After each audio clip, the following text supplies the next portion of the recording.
Welcome to Born on the Bayou Sports, a Houston sports show made for Houstonians by Houstonians.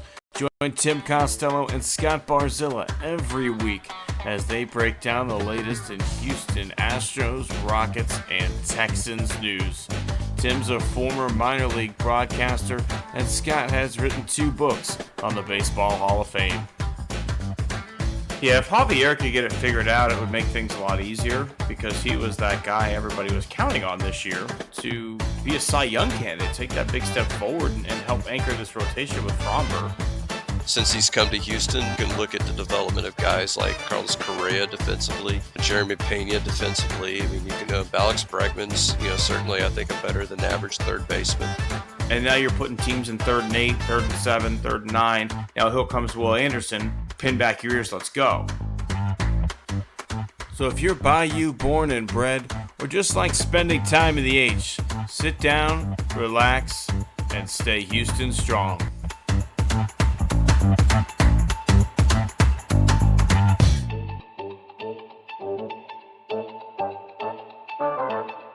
Welcome all my friends to the show that is ready for opening day. Scotty boy.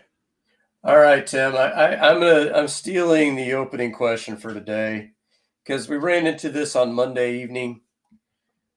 What is the saddest cookie, Tim?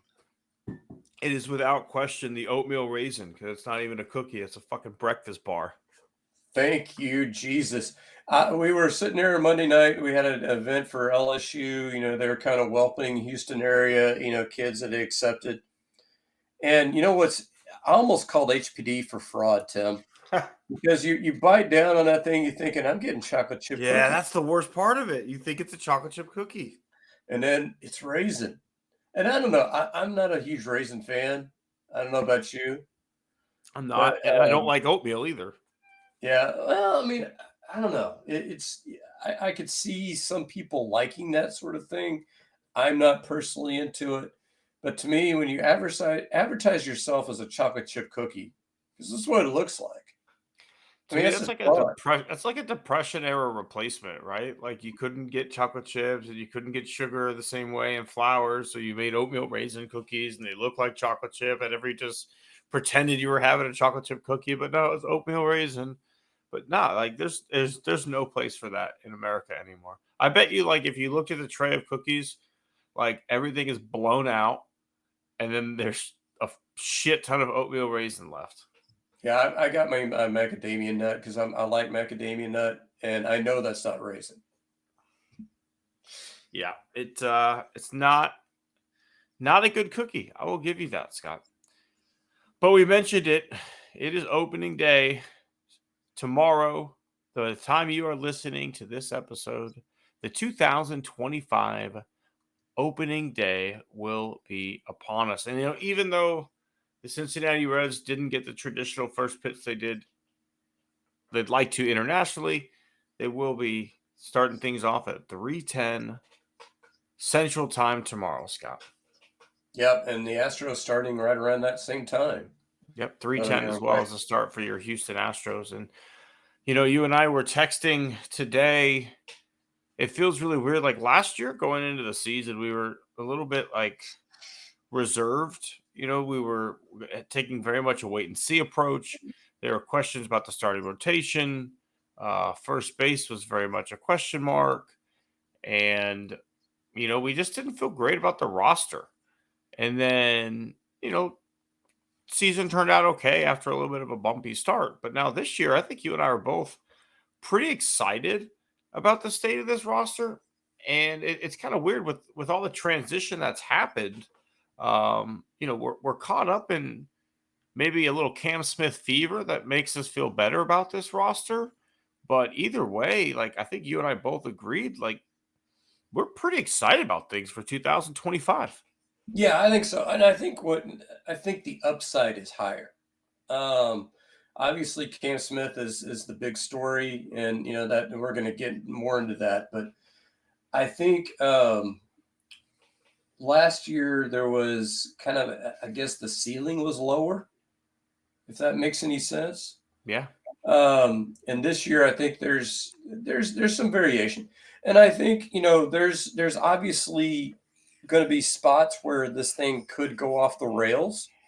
There always is, but there's also a spot where this thing could turn into a juggernaut, and I think that's really what every fan wants on going into opening day. Yeah, and I think the lineup's going to be pretty much set with Altuve and left. Like Espada has very much said, Altuve's our everyday left fielder, right? And so that to me is why they went with Brendan Rodgers at second base, who was the better defensive second baseman over Zach Short. And Espada also said he thinks at worst Altuve will be an average left fielder. Scott, are you willing to co-sign that comment? No. But I think what I like about this the way they set this team up, and you and I both texted this back and forth that we really liked the roster decisions. And what I love is I love the decision to jettison John Singleton. I like John Singleton. I mean, it's a great story. He's a good guy. I mean, he did his best, and obviously there's some things about his game that we like. But what I like is that let's pretend for a second, Tim, that Altuve is not averaging left. Let's say pretend that he is god awful. You can move him back to second. You've got Chas McCormick. You've got Zach DeZenzo, who you could station in left, and you could wheel things around that way. And so I like that this roster gives this team a ton of flexibility in where they can put guys. Let's rotate it a little bit and talk about the pitching. It's going to be my guy Framber Valdez getting the opening day start tomorrow. Then Hunter Brown, then Spencer Getty, then Renel Blanco. And I don't know if they technically announced who that fifth starter is going to be yet, but Wozecki got the start in the final exhibition game. Didn't look great. Gave up some runs. Took a loss to the AAA team. Not always the final taste you want to leave in your manager's mouth. No, but I think he pitched like 4 1/3. I want to say. Yeah. So I think let's look around baseball, Tim. What do you expect out of your fifth starter? 5, maybe 6 innings of 3-run baseball would be great. And I think that's basically what he gave you. I mean, I think he probably will give that to you the bulk of the time. So I mean, I think we've gotten a little spoiled here in Houston with some very deep pitching staffs. Like I think I want to say Charlie Morton was like a 4th or 5th starter, which kind of tells you, where this team was at one point. I mean, 2018, Scott, we went JV, Garrett Cole, Dallas Keuchel, Charlie Morton, Lance McCullers. Yeah, that obviously we're not there. But, Lance McCullers could be the 5th starter. Yeah. If Renel Blanco pitches anywhere close to what he did last year, are you okay with Lance McCullers as a 5th starter? Yeah. I mean, we're paying him enough to be. Yeah, sure. Absolutely. And I think that's going to be interesting. Also, Luis Garcia going to get a second opinion on the elbow is going to be interesting. Not sure what's going on with the rehabs of TJ's for the Astros, but let's talk a little bit about the fact that last week we came on this podcast and we talked about would it be Cam or Zach DeZenzo who makes the ball club. And I think you could say going into decision time, both had made excellent cases to make the roster, right? Like they both hit above 300. They both showed pop. They both can play multiple corner outfield positions, or at least for DeZenzo and first and third base. Cam Smith can play third and, right field. And we kind of said, all right, well, it's going to be Cam probably. And then, stuff comes out that they really don't want to leave DeZenzo on the bench if they keep him. Well, then they end up keeping both, Scott. And I think it goes back to that roster flexibility that we talked about of if there's a chance that Christian Walker's not 100% ready to go, you've got DeZenzo who can play first, or you've got DeZenzo who can play right and Paredes can play first. And Cam Smith can play third. I mean, there's a lot of different choices you could make, but I'm excited for DeZenzo just as much as I am for Cam Smith, realistically, because this is a guy who got a small taste of the major leagues last year, then went and played, winter ball in Puerto Rico, which is, you and I both know, filled with major league talent, knew what he needed to work on, worked on being an outfielder, and is really excelled, at least in spring training, right? It's just spring training, it's temperate, but like it looks like this guy saw what he needed to get better at and went and got better at it. And to me, that is exciting. Yeah, and I think what you have to question, you have to ask, in his case, is what is his ceiling, really? I've always seen him kind of like a fourth outfielder, maybe fifth infielder type, which, if that's what his ceiling is, that's what he is right now. So why send him to AAA to, terrorize AAA pitching when he's probably going to play, what do you think, like 3-4 days a week? Possibly, depending on. I mean, if Cam Smith's here, he needs to play every day in right field. I think you and I would agree on that. But I think, you mentioned he's got flexibility at left. He's got flexibility at third. He's got, some first base ability. Can he play second? I don't know. Maybe. So you've got a lot of different spots that you can put him. Or if you wanted to, get, right down to it, you could put Jordan in left on some days. And you put, maybe Altuve at second, and then that opens up your DH slot. Maybe you put him there. There's lots of different places that these guys can go, a lot of interchangeable parts. And I think what's going to be fun is the first 2 months, we may not be the best ball club because I think that Joe Espada is going to be playing around with that lineup quite a bit. But hopefully by Memorial Day, we'll kind of get a fix on who should be going where and when. I think, let me ask you a question. If I gave you the opportunity to have one of two guys and you get either Joey Loperfido back or you get Zach DeZenzo this season right now, ready to go, who do you have more faith in? Well, I have more faith in DeCenzo because Loperfido, I don't know if we saw this more when he was here or more when he was in Toronto, but there is a ton of swing and miss in that game. And he was touted as a top prospect. He had a strikeout rate above 30%, I think, which is, ridiculously high. I think, but, that was kind of interesting because he was the guy last spring that tore everything up. Because I remember having conversations on our show last spring and saying, hey, man, this guy looks pretty damn good. What's he doing? And he supposedly can play first base. Why isn't he playing more first base?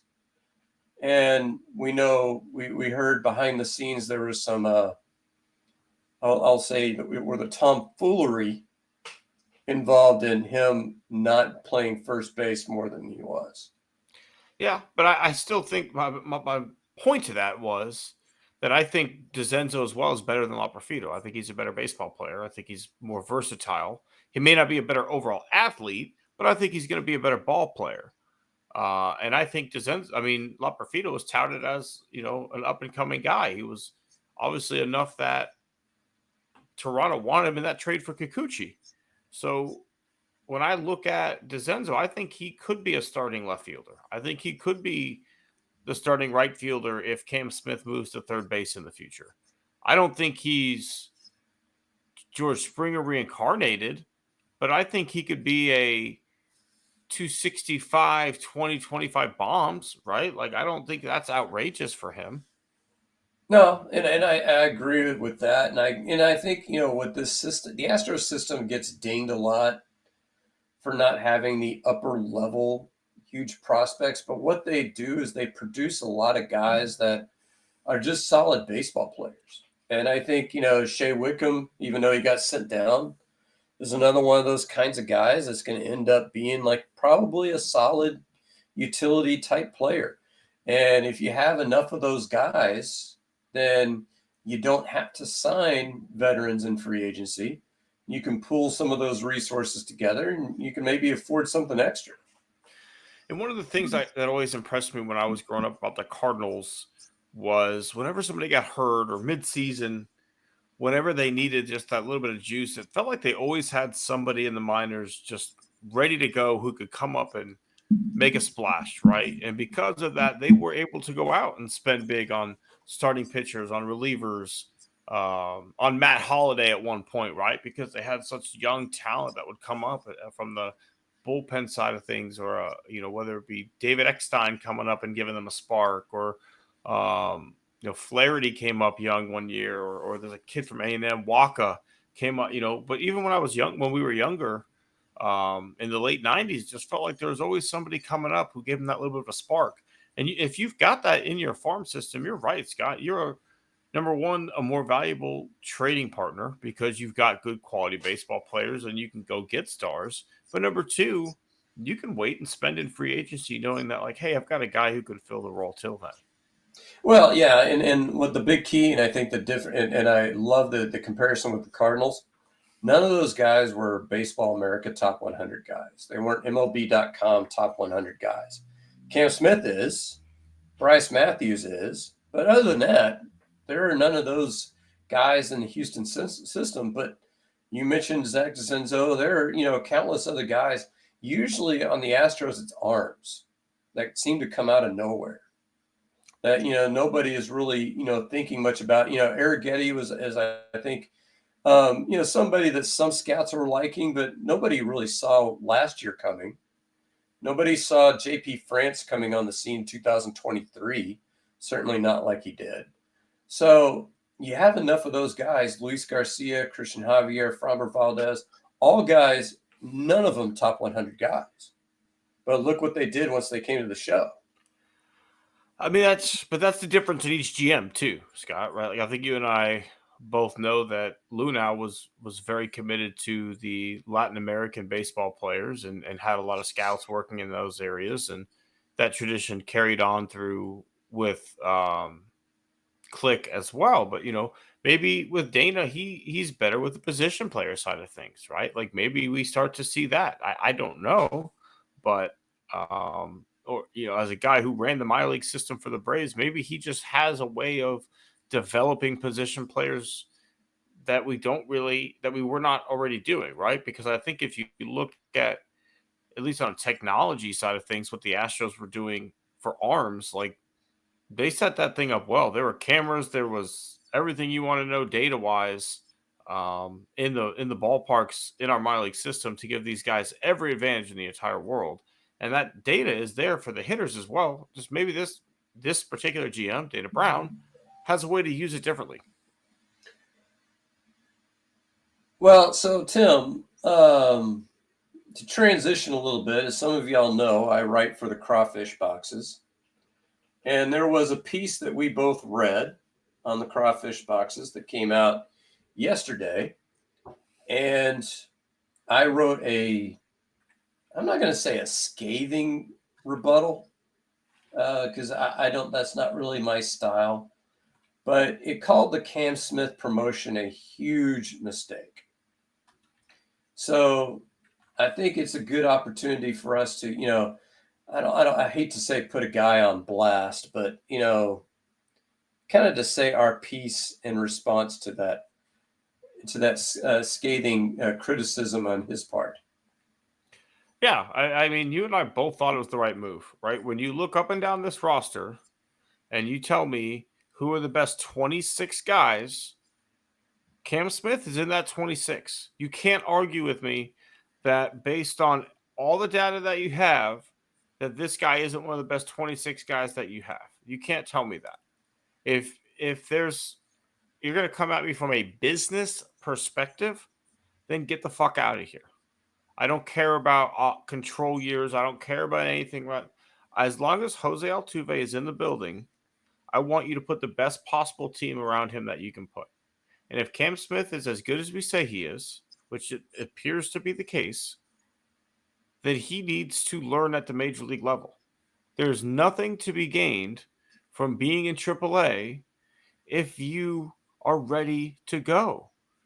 If he's going to go mash in AAA for 2 months, what good does that do the Houston Astros while Chas McCormick hits 225 in right field? That does absolutely nothing for the team. At the end of the day, the goal is to win ball games in Houston, in Daikin Park, and on the road. And you need your best night in and night out.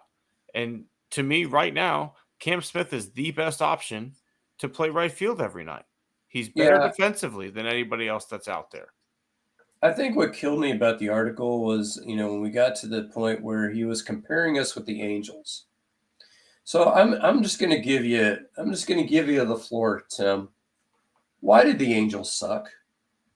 Because they overpay for aging stars and hamper themselves and don't understand how to surround the talent that they have with good quality like baseball investments. Ding ding ding ding ding ding ding! We have a winner. And so I think where he's coming from is the Angels are bringing up their first round pick from last year, who has not played any minor league baseball. Now, I'll just say that I looked it up. That's happened 23 times where a player has come up to the big leagues without playing any minor league baseball. Would you like to hear some of those names, Tim?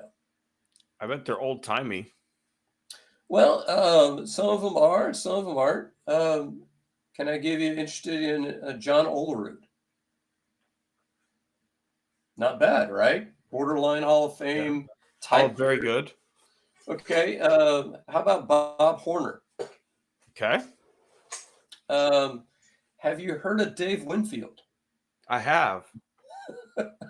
So now, obviously, David Clyde is the most famous negative story. So I'm not here to say that this kind of a move always works. But remind me again, who won the Rookie of the Year award in the National League last year? Jesus, I don't even remember. Pitches for the Pirates. Okay. Paul Skeens. Oh, yeah. You're right. I'm sorry. No, little to no minor league time. Yeah, he had less than a year because he was drafted, in the same draft as Cam Smith, or not? No, a year before Cam Smith. But virtually the same amount of minor league time. Have you heard of Wyatt Langford? Vaguely. No, I'm kidding. Yeah. Something I didn't realize until I looked it up, 3.9 WAR, according to Baseball Reference. That was considerably better than what I thought he was. Came in like second or third in MVP voting. He hit nearly 400 the second half of the season. Now, here's a funny thing about that, and I don't know if you knew this because I didn't know this. If Cam Smith finishes in the top 5 in the Rookie of the Year voting, we get an extra draft pick. I did know that. So that's kind of, and it was a hedge by Major League Baseball, and a good hedge because we're gonna trash them probably later on in this program, but a good hedge, on preventing the kind of service clock manipulation that was common when the Astros were bringing up Springer and Correa. Yeah. So and Springer and Correa were very clearly ready for the big leagues. And because of that service time manipulation, you set a bad precedent for your relationship with that player who then did not resign the long-term fucking deal with you and are now what should be lifetime Astros legends who brought you your first ever championship, homegrown fucking talent who are going to retire in another jersey. There should be statues of those fucking guys outside of the stadium. And there won't be because you kept them in the minor leagues for an extra 3 months when everybody in the entire world knew you were doing it so you can get an extra year service time out of it. Yeah, and maybe they sign elsewhere anyway. I mean, we'll never know. But maybe they negotiate in better faith. Maybe they don't go hire Scott fucking Boras because they feel like they need to get every dollar they could because they had to play an extra year on their rookie deal. Yeah, I mean, we won't know, right? You never know. Life is not a choose your own adventure book, but I mean, your point is valid. And the other point is that what signal does this send to every minor league baseball player? It sends a message that if you perform and you're one of the top 26 guys, you're going to be on the roster. And that's the kind of message you want to send. Yeah. Because I agree wholeheartedly. Too many times in the history of baseball, guys show up to spring training and they work themselves into shape, right? No, show up ready to go. Make the roster. Force their fucking hand. And you and I literally a month ago now were having conversations of at what point, hey, it was we don't take this seriously. It's just a few games. Then it was, I know we said we're not taking it seriously, but at what point should we take it seriously? And then it was, oh shit, we got to take this guy seriously. He literally forced his hand. This was a guy we were a month ago that we were excited just to see what he looks like, just to play with our new toy a little bit. And next thing you know, this guy has literally forced his way onto the major league roster by I dare to say the best player in spring training for the Houston Astros this year. Well, and so put a bow on this, and I think what I don't like about the original article is that there is this assumption that this was to create a buzz, which yes, it does. It absolutely creates a buzz. But see, here's the thing. This is not, I mean, there guys have hit 400 in spring training before. You and I both, you came out with a list on the very first day of spring training, famous, Astro spring training phenoms who nobody's heard of since then. So and it was to temper the excitement on Cam Smith was why I was doing it. Well, but the whole thing is that these coaches see what he does every day. They work with him every day. They know what kind of kid this is. They have a better feel now. Do they have a great feel as to how he's going to handle failure? Considering they've only known him for less than a year? Maybe not. But they have a better feel than we do. It's not like I can sit there, John Q. Pundit, he's not good enough. I mean, they're the ones that are in the building. They're the ones that are in the park. They're the ones that are watching him take batting practice, watching him take fielding practice. They're the ones that watch him work every single day. If they say he's ready, we have to put some stock of faith in that. And I think that alone is all you need to know.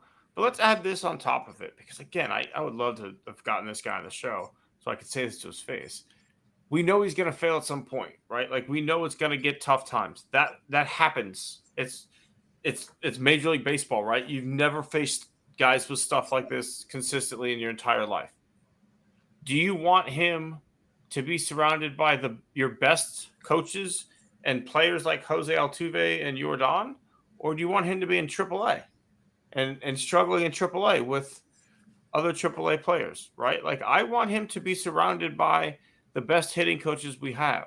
I want him to be with Jose Altuve to say, hey, Rook, I see what you're doing. They came at me my rookie year this way too. Here's what you need to do. Like, why wouldn't you want to be surrounded by the best?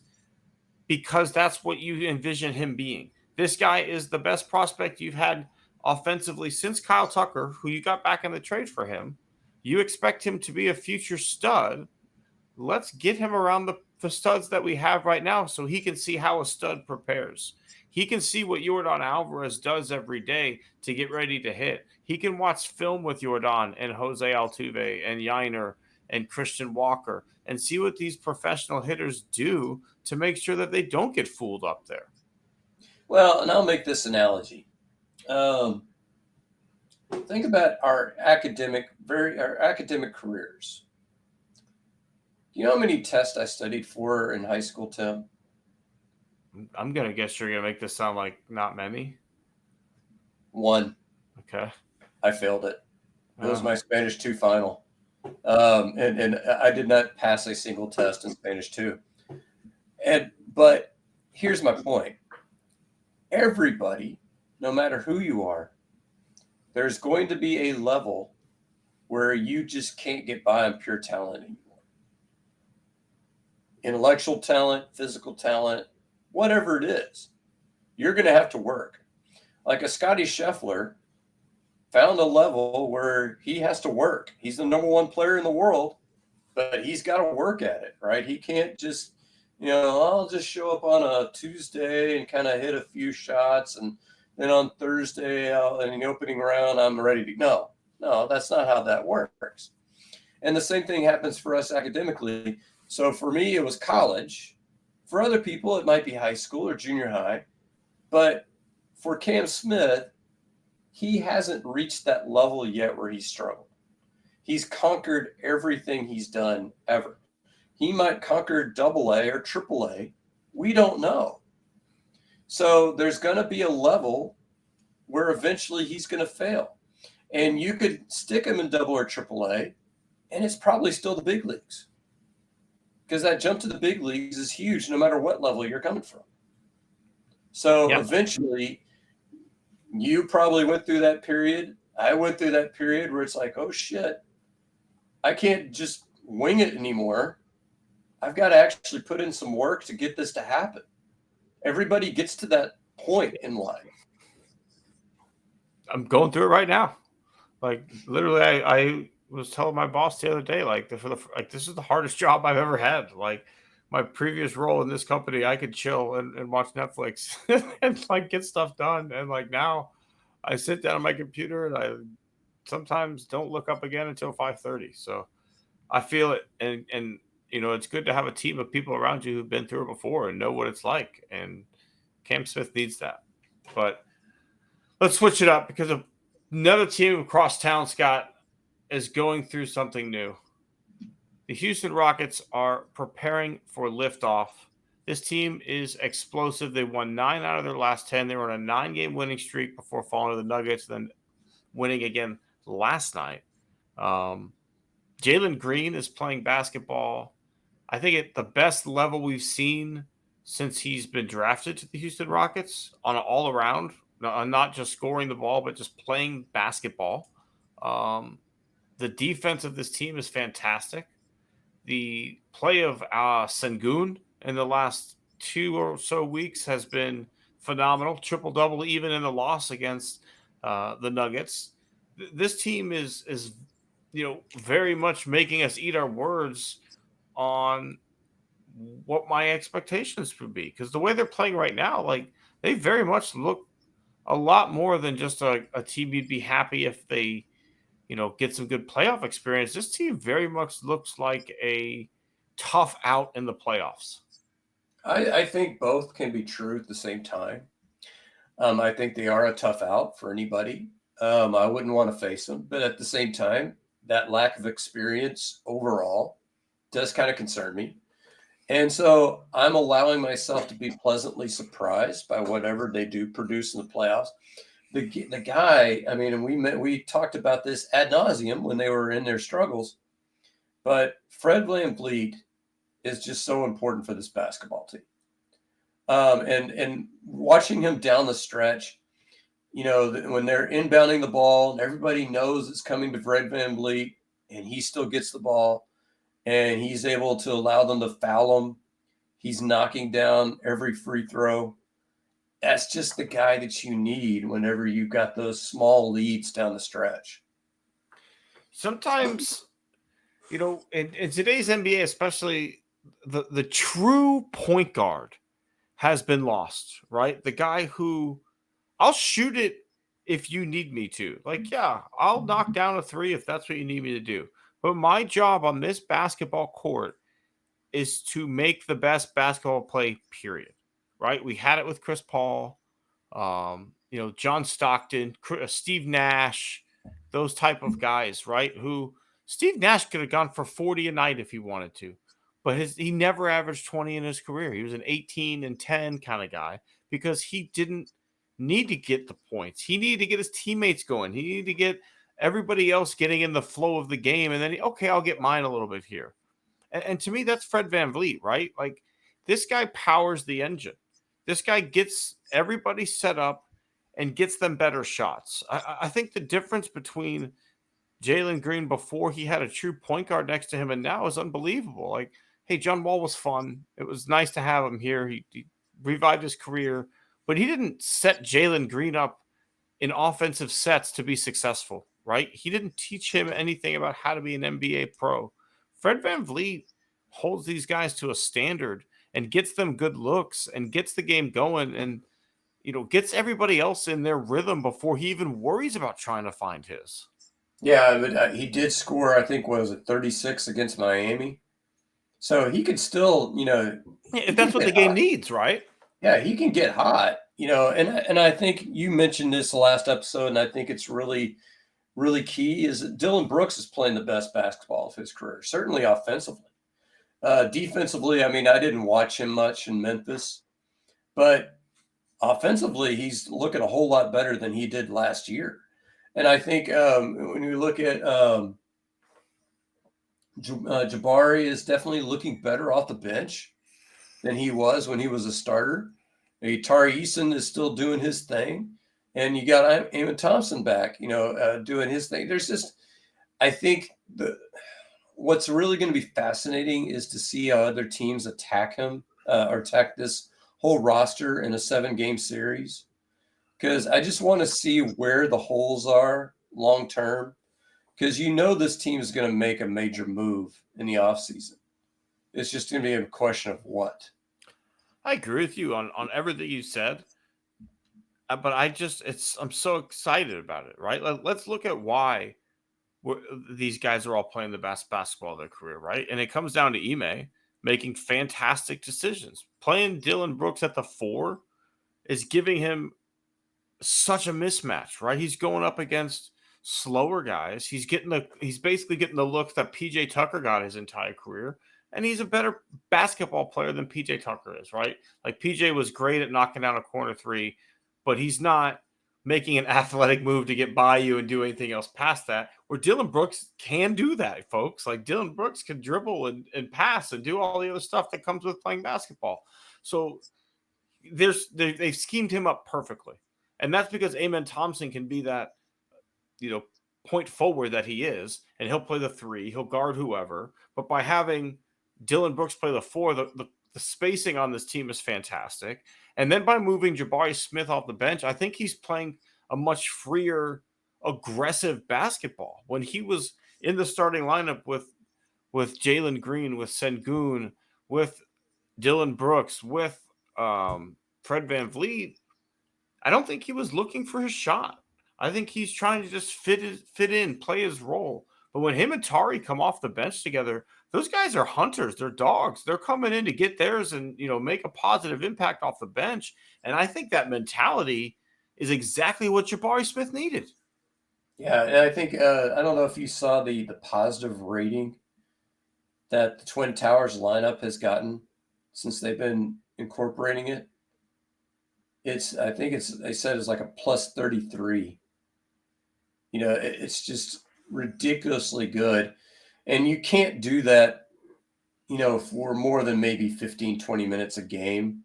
And it's obviously opponent specific, but that's just another weapon that Doku can throw at these people.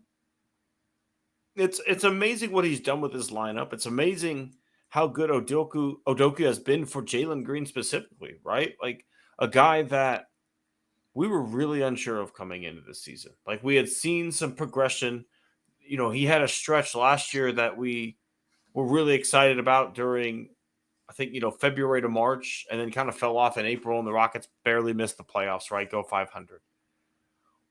And then we extended him before the season started, a team-friendly extension, but still, I think he got $30 million a year, right? Is what he ended up getting. And you and I maybe were not shocked, but like, okay, this is our guy. But I think he has played up to that number. I think that we are seeing the best version of Jalen Green this team has ever seen. And I still think there's room for growth, but I'm seeing a guy who's looking for his spots to take over a game late in the game. And that's what I wanted to see, right? We wanted to see who on this team says in the final 2 minutes, give me the basketball. I'm gonna put this thing away. And to me lately, Scott, it looks like Jalen Green is wanting and has become that guy. Yeah, and I think the biggest the biggest difference between him this year and past years is that you still see the up and down offensive moments. I mean, there's days when the shot's just not falling, but he's playing interested basketball, particularly on the defensive end. And so he's always showing up and giving you something. And that's something the superstars always do. That's something Fred VanVleet always does. That's something Dylan Brooks always does. There are games where their shots aren't falling. There's games where they don't have it offensively, but they're giving you an effort defensively. They're playing smart with the basketball. They're trying to do as many good things as they can to help their team win. And Green's doing more of those things this year than he has in past years. Yeah, it's been fun to watch. And then Sengun, right? The triple double against the Nuggets, and I get that Jokic didn't play; they still beat us. But at the end of the day, man, this team is well rounded. You're right; they're a tough out. I'm not going to. I think I'm more upset when the Astros get knocked out of the playoffs than if the Rockets team gets knocked out of the playoffs. But at the same time, I'm going to be glued in on TNT or whatever we end up playing on. Rocket shirt on, ready to go because I'm excited about our opportunity. I understand this is a lot of these guys' first taste of playoff basketball, but that doesn't mean I don't think they can't, make it to the Western Conference semifinals and play a 7-game series. All right. So, what is the NBA equivalent of the Saturday afternoon wild card game, or the early afternoon wild card MLB? It's gonna be like Sunday afternoon. It's literally gonna be like you get the Sunday at noon game. You know it's coming. Unless we play like the Warriors. I don't know. But the thing is that we're probably where the Thunder were last year. If you want to be, if you want to make a comparison. The Thunder last year came in, I think, as the number 1 seed, but they lost pretty early on because they just didn't have the playoff experience. I think we're there, and it's going to be matchups specific, and the matchups. I mean, right now the standings are so blocked. We have a 2-game lead over third place, but who's going to be the 7th seed? I couldn't tell you right now. Well, isn't that's the results of the play-in series too, Right? Right. Right. We couldn't tell you who any of those teams are. So we don't have any idea of knowing whether this is going to be a one and done kind of situation. Because if it's the Warriors, that's a very distinct possibility. But if it's a team like the Grizzlies, bring it on, because the Grizzlies don't have a ton of playoff experience. The Warriors scare me, especially now with Jimmy Butler. They're playing great basketball. That's a tough matchup. But I also is there anyone you're truly scared of? Like truly scared of? I actually, is Sacramento going to get a play-in? I mean, where are they at in the standings? I had to look it up, but they seem to have our number. I think they swept us this year. So I don't know why we match up so poorly against them. But, I mean, that's one team. Obviously, the Thunder are going to be a tough out. I'm actually going to look it up now. Kings are in the 9 spot right now. Yeah, so they're playing the 8. So, but then again, what happens in the next 9 games, right? Mm-hmm. I mean, they're trailing. Well, no, yeah, they're pretty entrenched in the 9th spot. So they could be in the 10th spot, maybe. And then they're tied with the Suns for the 10 spot, a half game ahead of the Mavs, who just got Anthony Davis back. If they're the 10, then they're going to play the Clippers, right? Mm-hmm. So if they beat the Clippers, then they might go up against the Rockets. So they're a possibility. Clippers playing good ball right now too. Ben Simmons looks like a basketball player again. He's not looking like that GIF I sent to you. The guy. Timberwolves as the 8th seed is surprising me. They were a up and coming team. I'm not scared of anyone. I think the West is. Would you say the West is the most open it's been in years? Yeah, like you had the Warriors dynasty for so long, and that's kind of been broken up with Klay Thompson going elsewhere. The Mavericks were in the finals last year. That they've broken their team up. The Phoenix Suns were there 2 years ago, but that team's been broken all up. That went. There's not really a dominant team in the West. Well, they made that trade. The Wolves made that trade where before the season, Anthony Towns, and they sent him for Julius Randle, and Yeah. whatever else. And that obviously has not worked out well for them. Unfortunately not. But yeah, I just feel like this is the most wide open the Western Conference. Like there are a lot of very good teams. Don't get me wrong, as you can see by how tight and jumbled up everything is, right? But at the end of the day, there's not a Warriors team that everyone's like, God, this runs through the Bay Area, right? Like when you look at the standings, like, hey, the Thunder are great. They have a 13.5 game lead over the Houston Rockets, right? Well, they've clinched the number 1 seed. Yeah, I mean, I'm I not think worried about the Thunder. If we played them in a series, I think we could beat them if it came down to a 7-game series. I'm not saying we would, but I could see a way where we beat them, and I'm not scared to play them, even though we wouldn't play them till the Western Conference Finals the way things are lined up. But that's what I'm saying. Other than the Thunder, you look below that, like Nuggets, like they beat us the other night, but we could go toe to toe with the Nuggets. As you mentioned, the Grizzlies, we beat them. The Lakers, new look Lakers with Luka and LeBron could be a tough matchup. And well, then I mean the I think Clippers, the Warriors, the Timberwolves, the Kings, and the Suns. Like I I don't think know. scared is I think the wrong word, because I think we're in a perfect position where nobody's expecting us to do anything. There are no expectations. So I'm not scared of anybody. I think the teams that have the most playoff experience are the Nuggets, probably the Warriors, and then obviously LeBron and the Lakers. But I'm not necessarily saying we'd lose to those teams. I just think that the experience factor would play an interesting dynamic in those series. I don't disagree. I don't disagree. The playoffs are a different animal, right? Like it literally takes 2 months to go through the NBA playoffs. It's almost a whole other season. Where you're playing the same team every night. They have a chance to adjust to you, and you have to change your scheme. You can't go out there and do the same thing you were doing all regular season. The Rockets' free throw shooting will be under a microscope in a playoff series. We're not the best free throw shooting team in the NBA, and that has a potential to hurt us at different points, right? Amen Thompson, as athletic and good as he is, his jump shot will be a focal point during the playoffs. So you're not wrong at all. There's not one team out there that you could say like this team is just that much better. I mean, you could tell me it's the Thunder, but I mean, at the end of the day, I'm not necessarily scared of the Oklahoma City Thunder. Yeah, absolutely. All right, Scott, you want to give out some awards? Because I'm like, I've got a lot of negative people I interacted with or dealt situations that were negative this week. And I've heard. I don't know who to give to what, but like, we'll work our way through it. I've heard.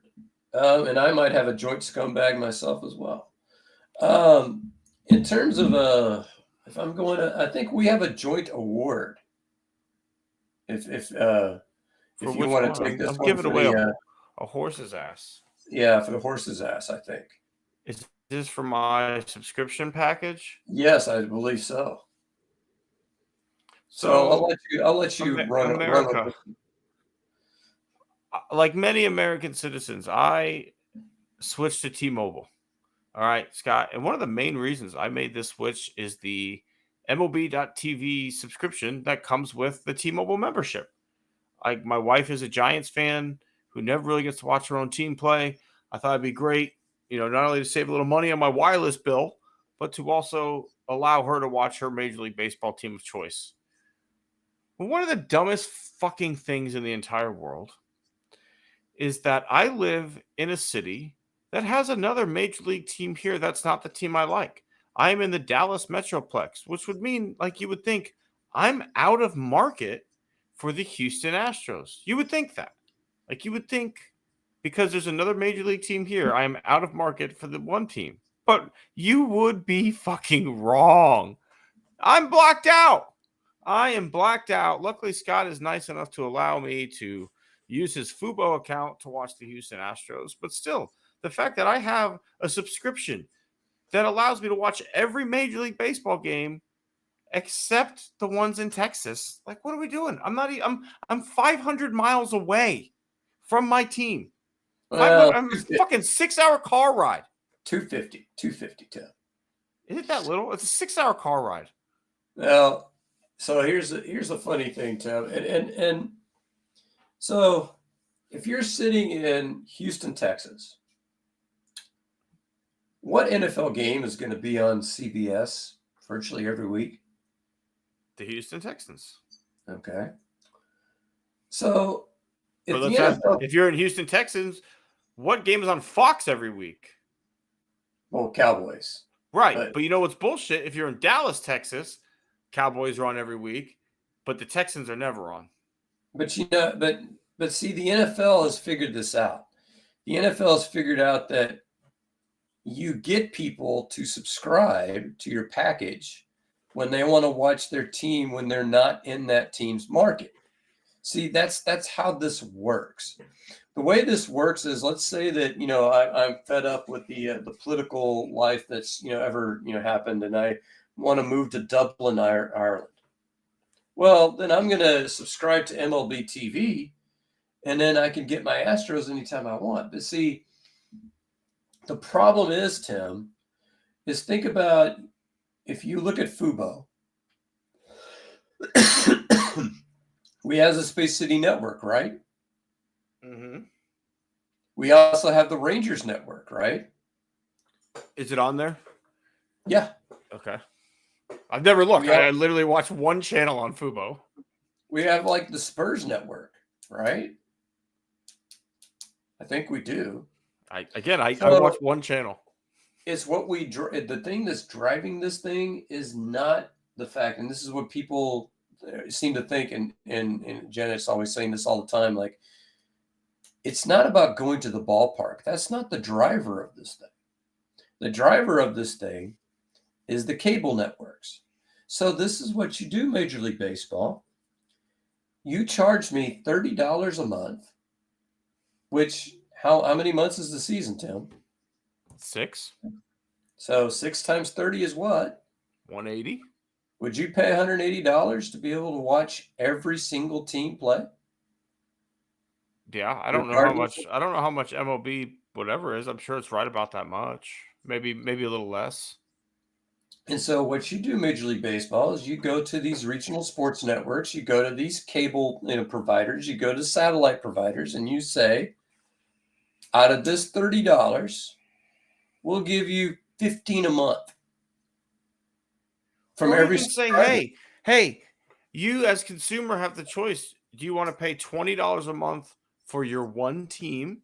Or yeah. Or do you want to pay $30 a month for all teams? Oh no, yeah, that yeah. But I'm saying the point is that you go to all these RSNs, you go to the cable providers, you go to satellite, and you say, we're going to split the proceeds with you so that we can bypass you. That's how you do it. And so, the cable companies are happy. They're getting their money. DirecTV's happy. They're getting their money. Dish Network, whatever else. Your RSNs, Space City, they're happy because they're getting shown digitally. It doesn't really matter to them. The advertisers are still going to pay. But see, because here's the funny thing. When we cut the cord, which is the term that the kids use, it was like 2012, 2013, somewhere around there. Do you know what percentage of people were cord cutters back then? Probably 25. It was like less than that. It was like 5%. Okay. Now, how many people are watching purely through Comcast or DirecTV or Dish Network?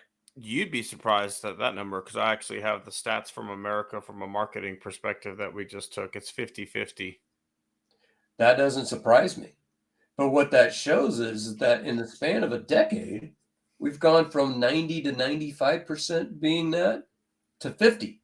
I thought it would be more streamers than it was. It was what surprised me. I thought it'd be like 75% stream, 25% still use cable, but I was off. But the whole point, though, is that when you're not allowing your streamers to watch their home team, that's half your audience. That's literally half of your audience and a growing portion of your audience. I would say in a decade, it probably is going to be 75-25. The only people who will probably be still not streaming will be people like my parents who will be 90 at that point. So what are we doing? I mean, and at the same time, we're allowing these streaming companies to just fucking reinvent cable. Like Hulu has just reinvented cable, right? Like it's just a bundle package. They've got Disney, they've got ESPN, and they've got all the live channels all bundled. Like you're just fucking selling me cable over the internet. It's the same thing all over again. The point of streaming was to pay just a little bit and get exactly what I want. But now you've got Fubo, which is just fucking cable TV, just over the internet. That's the only Yeah. difference. Yeah, but they're the only ones that carry Space City. Correct. Correct. That's the killer. So if you're Major League Baseball and you say, give me $20 a month just to watch your Astros, and you can make a similar deal with the Rockets. I mean, would you pay $100 a month for Fubo or $40 a month for just your Rockets and Astros? I agree. All right, Scott, do you have your own individual No, horse's ass? I was co-signing with you. All right, then I'm going to take my own individual horse's ass. I'm going to set a scene for you. Okay. It's the 4th hole. Wind is howling on Sunday. It's like, I'm not kidding, it's blowing like 20, 25 miles an hour. 4th hole is like 350, but it's a dog leg, and if you cut the corner at the right area, you can literally end up with like a 10 or 15 yard chip shot onto the green, at least for me. I push my drive, and the wind takes it, and I kid you not, I end up getting like 325, 330 out of it by the time it ends up, done rolling and everything. I am driving up the 14th fairway because my ball is that far right, and I'm driving up the fairway the whole time. I finally see where my ball is. I'm shocked I got so far down, didn't catch any trees. I park in the rough of the 14th hole. I walk over to where my ball is. I hit my shot. It's in like this ravine in between the two holes. I hit my shot. I walk back to where the cart is, and there's a marshal standing there. He starts screaming at me. Starts going after me, telling me I'm past the red stakes, and how dare I?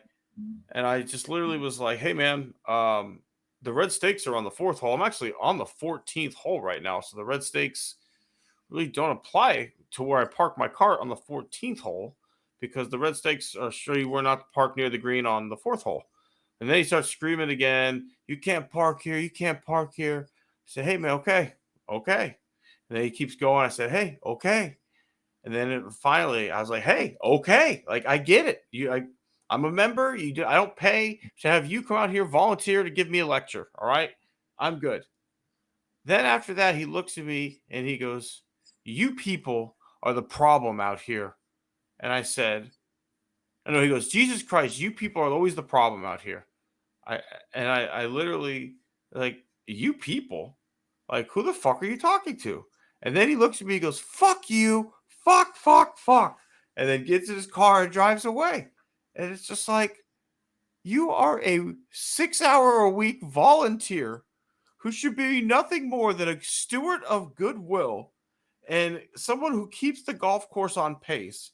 And you're going to tell the guy who plays less than 3-hour rounds that you people, which I was the victim of a hate crime. I don't know what people I'm a part of, but it was some people, that I'm a problem. When literally I'm parked in a different fucking hole. I wasn't even on that hole that he thinks I was on. Like, it's absolutely insane.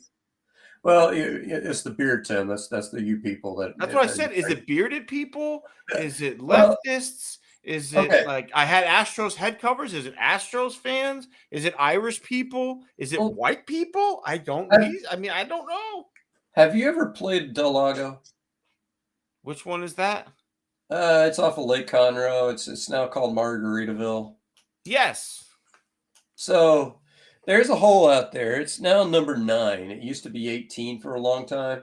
Kind of a dogleg right. I call it it's the hole I call La Parachica. Do you know what that means? It's kind of like a what? I call it La Parachica. I don't know. The female dog. Okay. Because it's about 440, and the last 200 of it is water, pretty much.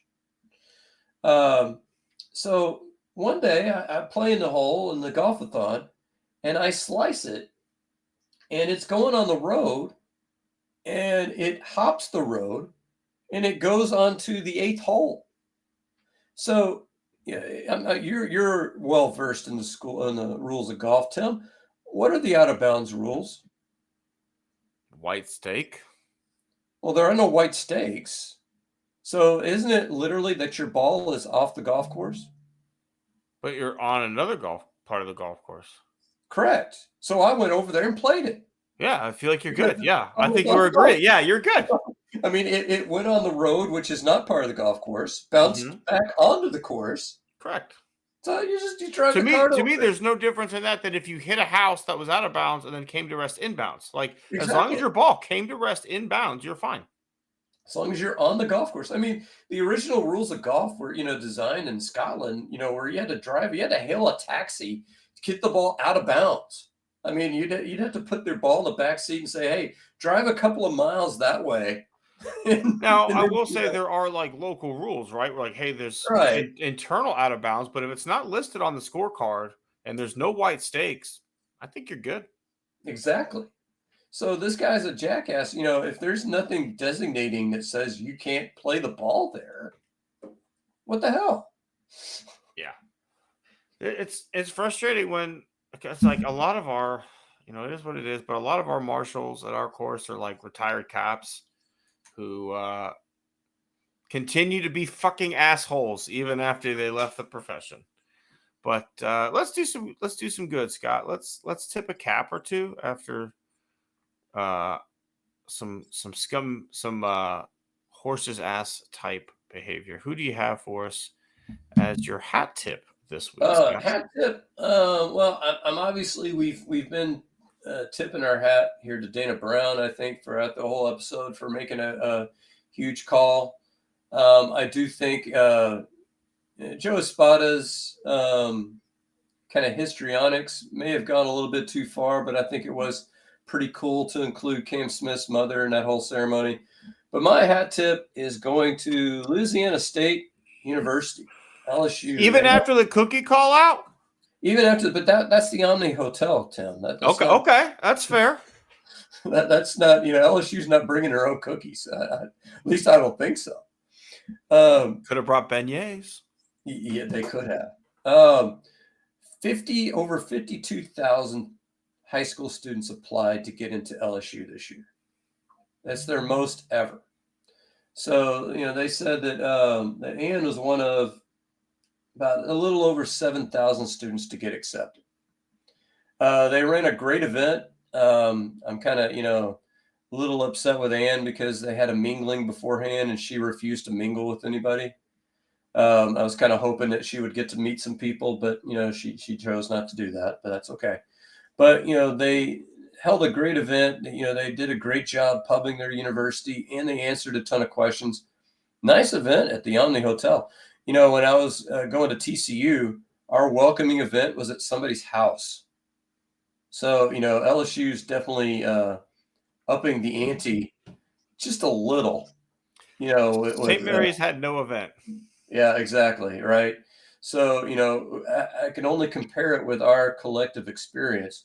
So, they've done an absolutely great job and they've been very, communicative in every step of the way. They explained, how the funding worked with, everybody, just about everybody who applied outside the state of Louisiana got a $13,000 grant, to offset the out-of-state tuition. And, it looks like she's gotten another music scholarship on top of that, although we're going to have to confirm that. But, just a great all-around event. And they did a good job with that. Happy to hear it. Excited for your daughter to get to enjoy some of that Cajun cooking. Maybe you got to make sure she brings home like some boudin when she comes back home for Thanksgiving and stuff like that. So you have the good stuff at the table. I think that should be. I'll give you the address, the place I stopped at after I won at Kashada and spent all my winnings on boudin and filled my freezer with I filled my freezer with $100 for the boudin, and it's fucking one of the best decisions I ever made, Scott. Yeah. Like, you ever heard the Tug McGraw quote where he said, like, I spent 90% of my income carousing and on the women? and the other 10% I probably wasted. I have heard that. I know that you were maybe hating on what you called the histrionics a little bit from Joe Espada, but I actually wanted to tip my cap to Joe for bringing Cam Smith's mom and his family in to the clubhouse to be a part of that moment. Um, we talked about earlier some of the ill will you set, precedent wise with your stars by not calling them up early and by, making them wait and all that stuff. Like you've done the opposite with Cam Smith, right? Like from the moment he's gotten this organization, he's gotten the red carpet treatment. And now this is how you let him know he's making the team. Even if he wasn't that guy, right? Like I'm a dad, you're a dad. Like how honored would you be if the band director for LSU had called you and said, we want to be the one to let you know that your daughter is going to play the front line in band or whatever it is, right? I don't Yeah. know you'd be like, hell yeah, that's all. Like just from the parent in me who is always going to want the best and want my kids to achieve their dreams. That part is cool. And then to hear Cam Smith talk about the sacrifices that his mom made so that he could play baseball growing up, and then to bring it full circle that she's the one who gets to tell him that, like, hey, you made it. I loved it. I loved every minute of it. And it was, but that's what makes baseball great, Scott. That's what makes sports great is you get those moments. And, I appreciate it. I know some people might think it's a little corny, a little over the top, but I truly enjoyed it. And I tip my cap to Joe Espada for, thinking about his family in that moment and knowing he's a young kid and just letting them celebrate together. So here's the only pushback I'd give on that is that, so think about the movie Major League. What advice does Jake Taylor give to the young guys about the red tags? He tells them to celebrate privately because some guys just died and went to the minor leagues. So you're making this announcement, and I'm sure all of them are hearing this at the same time. Chas McCormick just found out that he lost his right field job. Zach DeCenzo is probably looking like, okay, yeah, I got called up last year, but this is my first opening day on the roster. Where's my fanfare? Where are my parents at? I think it would have been cool if they had done this more privately. Maybe done it in Joe Espada's office where his parents are waiting in the office, calling him in the office, and then there are the parents. Oh, by the way, you're a big leaguer.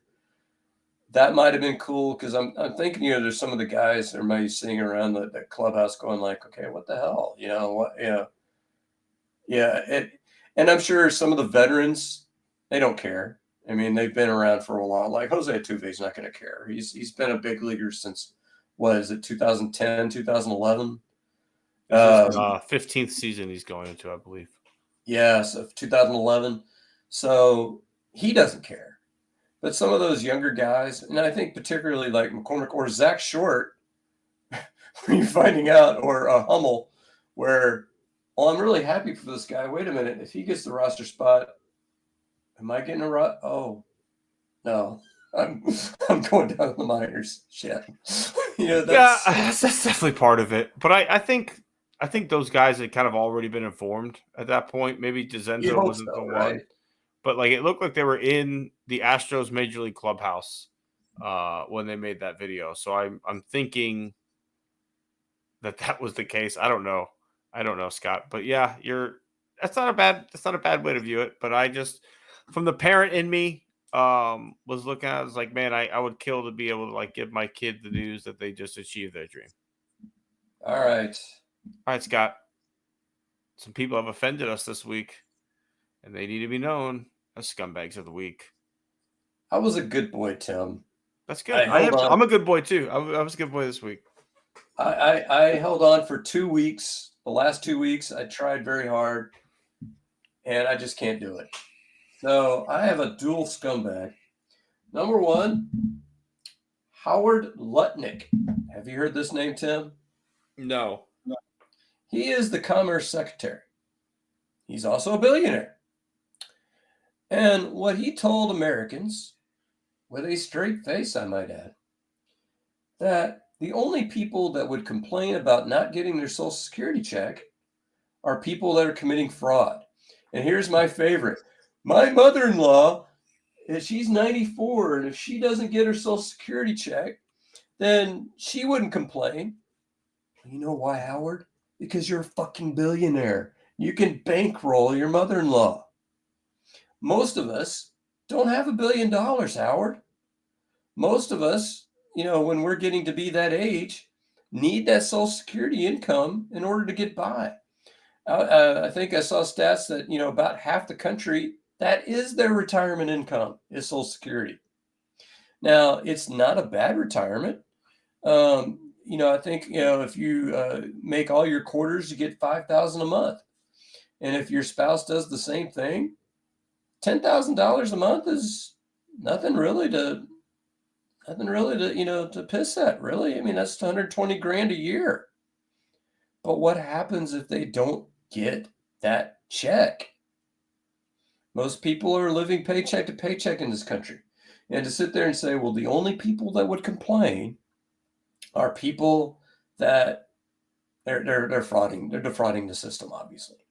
Okay, so I can't give my next one to a specific person, as much as I would love to give it to Defense Secretary Hegseth. I can't, because it's a group effort. It's a group effort. There's a lot of stupid people in this whole chain. It's still stupid. It's still getting stupider. Yes, but here's here's the epitaph. And I had a commenter on my Facebook post. I don't know if you saw this. He's one of my frequent run-bys. And it's like, you absolutely proved my point. When I made the comment that one of the problems that we have with this current administration is they seem to operate under this whole idea of, well, how hard can it be? These other people, they're stupid people. I think they're stupid people. They're in government. So why do I have to even try? Well, you know what? Government's hard work. What I do teaching, it's hard work. What Tim does, what Haley does, it's hard work. This is not, just some, I just decided one day that this is what I wanted to do. No, it takes preparation. It takes, it takes planning. It takes effort. And so you get these people, whoever decided hiring a day drunk who's also a womanizer and wife beater to head the Defense Department. I don't know. Maybe if somebody was said, oh yeah, we said this isn't a good idea. And so, and I love Hegseth's comments. He is my favorite. Well, this guy's a scumbag. Well, then why did you put him in a fucking chat log? Why? Some would argue, Scott, of all the people in that chat, he's the only one who did his job, which was to report to the American people, because he's a fucking reporter. I mean, if you sit there, if a guy says he's a scumbag, he reports fake news and all this stuff, then why did you put him in the chat? So did you think this was your Call of Duty group? Man, we were playing Mario Kart. I thought we were talking about Mario Kart. What the hell? And why is it that now, no big deal. We just, possibly broadcast to the world our war plans. No big deal.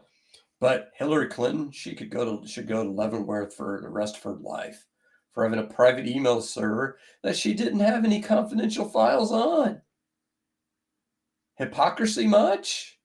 I don't know. And now they keep throwing around the term OPSEC, they think that that's like a power word. They're like, the OPSEC really wasn't that bad, or OPSEC was really Biden's fault, or like that's the new one. Let's blame Biden. It's just like you use Signal, so that way you could delete things that you're unable to delete in the government chat form, right? Like you can't delete what you said if you like that just came back bad. Let's fucking delete. You can't do that in the government one. So you use Signal so that way if shit went bad, you can go delete. But that shit went bad, and the guy who it went bad with fucking took receipts. And thank God it was a left leaning one. Thank God he didn't put like a Fox journalist on there who would have just been like, yeah, I do. Like if you put Alex Jones on there, all that would happen is Alex Jones would have come on air after it happened and be like, I knew this was coming. I told you last week something big was going to happen. This is what I was talking about. Like, no, thank God it was like a legitimate journalist who's like, okay, I have a job to the American people to do now. And Mr. Goldberg, a minor hat tip to you, because it seems like the normal course has been over the last 8 years. I'm just going to sit on this information for 2 years, and then I'm going to write a book. Write a book on it. Yep. Yeah. Thank God for, releasing this now, because I guarantee you somebody's resigning. I don't know who. Could be the national security advisor, the one who added him to the chat. It could be Hegseth for, just being a drunken idiot. But I don't see how you get out of this thing without somebody's head rolling. I think they're going to try and arrest Goldberg. Oh, yeah, they can try. I mean, I think that's going to happen. But then they said, well, this wasn't that significant. So it's either confidential and important or it's not. You can't have it both ways. But we're also in a world where someone's going to get 40 years for terrorism for blowing up a fucking Tesla. So there's no rules anymore. There's no rules. All right. I'm gonna follow our unwritten rule and stay not political this week. I cannot believe the draw that the NCAA tournament has put together for a number 1 seed in the Midwest, like they've done to the University of Houston. Like, yes, I'm a UH fan. I'm a UH alum. I love my team. But let's just take a quick look at this for a moment. You get the 16 seed overall, whatever. Okay. Second round, Gonzaga, the highest metrically rated number 8 seed in the history of the NCAA tournament. They were ranked anywhere between number 9 and number 12 as like where they were in the country on certain ratings, which would be like a 3 seed. They were ranked as they were slotted as an 8th seed. That's your 8th seed. Then this weekend, we're playing 1,000+ miles away in Indianapolis against 4-seeded Purdue. Which is like a home game. You want to know how far Purdue is from Indianapolis, Scott? It's a home game. 45 minutes. Yeah. 45-minute fucking drive. And when you are a number 1 seed, there should never be an advantage for the lower seed geographically. Like, that shouldn't exist. Like, Purdue should not be in the Midwest bracket as a 4 seed if you're hosting games in Indianapolis. They've absolutely done a disservice to the Houston Cougars, who are like the number 2 team overall in the fucking tournament, by seeding them this way. Like, the path that you've given them is outrageous. I don't care. I mean, it is what it is. The Cougars are undefeated on the road this year. They're road dogs. But when you just look at how the tournament is supposed to be set up, they did a massive disservice to the Midwest bracket as a whole and to the Houston Cougars as the number 2 seed in the tournament and the second number 1 seed. Yeah, I was the Gonzaga particularly. That was nuts. Their net rating is 11 in the country. My favorite one is you've heard of Jimmy Kimmel's conspiracy theory? No. He says nobody can prove Gonzaga exists. You see them once a year. You see them in March. But has anybody actually seen the campus? Does the campus actually exist? That's pretty funny. But yeah, so, obviously Purdue's going to be a tough matchup. I mean, they're all tough matchups. And you're in the final 16 teams. There's not an easy out at this point. Is the 2 seed alive in that region? I believe so. Actually, no, I think no, that's the other side of the bracket. Let me look. I'm one of the top 99.6% of bracket holders in America right now, Scott. So let me pop open that top bracket and see what it looks like on that side. I have not lost a single NCAA game. You have also not won a single game yet. That is true. That is also true. You were a big fat fucking zero. It's how you phrase it, Tim. So yeah, 1, 2, 3, and 4 on this side of the bracket. Kentucky and Tennessee on our part in the Midwest, and then we'll take the winners of Houston and Purdue. House divided. My sister-in-law went to Arkansas. My wife went to Tech. They take on each other. And let's also, I want to add in part of that disservice, Scott. Let's hop back. This game starts at 9:09 Central Time. The number 1 seed starting their game at 9:00 at night in fucking Indianapolis, while Kentucky and Tennessee, the 2 and 3 seed, get a reasonable 6:39 start. Yeah. Again, explain this shit to me. You're the fucking number 1 seed, and you get the 9:39 game. Anytime they see Houston, they see literally prime time. Saturday 2:00. Oh, this is a football. Sorry.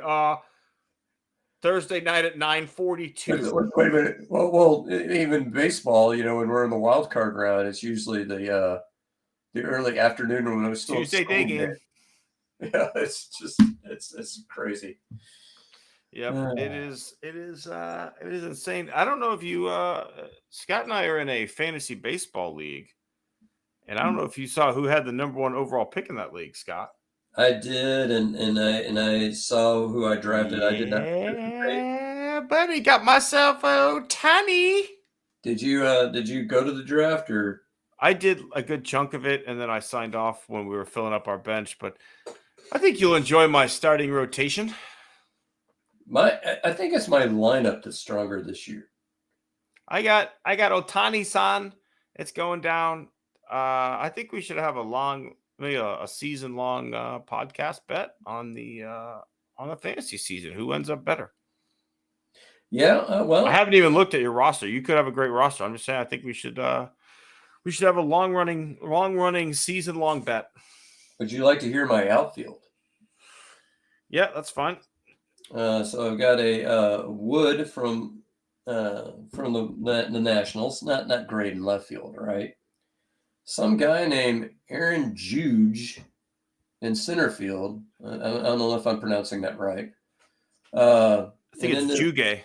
Juge, and then in right field, Kiel Tucker in right field, and then Michael Harris and Brent Rooker to kind of close that out. So that can I counter with Quan, Julio Rodriguez, Fernando Tatis Jr., and Mike Trout? That's not too bad. Mike Trout's going to do really great things for you until about May 15th. And he's playing right field this year, so no injuries. Yeah. And worked great for Springer. Well, I don't know that I'd count on that. I got Peter Crow Armstrong as backup in case. Oh, I got Luis Robert on the bench. That's not too shabby. I only have one bench position player. My starting pitchers are Luis Castillo, Zach Gallen, Hunter Green, Aaron Nola, Framber Valdez, Jose Barrios, Seth Lugo, Robbie Ray, Carlos Rondon, and Shohei Ohtani if he ever pitches again. My bullpen is a bit weak. I got closers. I got nothing but closers. I've got Bednar, Presley, and Romano, who are all closers, but not good ones. Ursig, Finnegan, Hader. That's not bad. Yep, come at me. We'll figure out our bet. Folks, we'll have a bet by the time this show starts next week. One of us will have to do something silly on air. And maybe we'll make Scott wear a Dodgers hat or something. I can't do that to him. I've got it. I've had a Dodgers hat. I have a Brooklyn Dodgers hat. I played for the Dodgers in Little League, so I'm sure I got something somewhere. I now have all 30 major league teams. I have hats for all 30. So there you go. Come at me. All right, Scott. I think I'm going to come at you. I'm going to come at you hard. It's going to be a great. It's going to be a great fantasy baseball season, but it's going to be a great baseball season. Opening day tomorrow. I hope everybody has a hamburger or a hot dog or cold beer, whatever it is. Settle in and enjoy what should be a great baseball season. We'll see everybody next week on Born on the Bayou Sports.